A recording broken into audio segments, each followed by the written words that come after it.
დღეს მნიშვნელოვან შეთანხმებას მოეწერა ხელი, რაც გულისხმობს ბათუმის არფის მაგისტრალის მშენებლობას.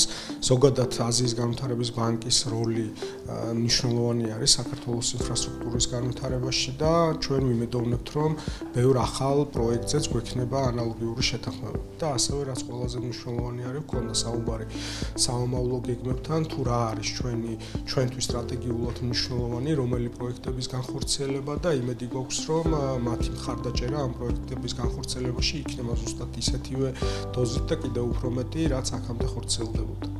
დღეს საქართველოსა და აზიის განვითარების ბანკის შორის გაფორმდა სასესხო ხელშეკრულება, რომელიც მოიცავს 300 მილიონ ევროზე მეტი დაფინანსების გამოყოფას საქართველოსთვის. აღნიშნული თანხა მოხმარდება აღმოსავლეთ-დასავლეთ ჩქაროსნული მაგისტრალის უკვე ბოლო მონაკვეთის, ბათუმის არფის მონაკვეთის მშენებლობას, რომელიც უახლოეს პერიოდში დაიწყება. აზიის განვითარების ბანკი არის წამყვანი საფინანსო ინსტიტუტი საქართველოში, რომელსაც $5 მილიარდ მეტი აქვს ინვესტირებული და $1.6 მილიარდ მეტი მიმდინარე პროექტები აქვს.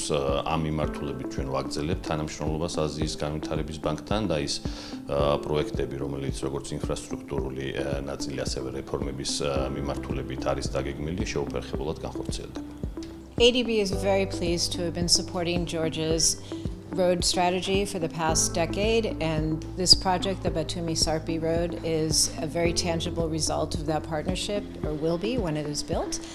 And this is the last mile of connectivity for the East-West Highway connecting Georgia to Turkey, and we do expect this to help cement Georgia's position as the preferred route for trade and logistics in the region, and also bringing economic benefits and opportunities to the people of Georgia.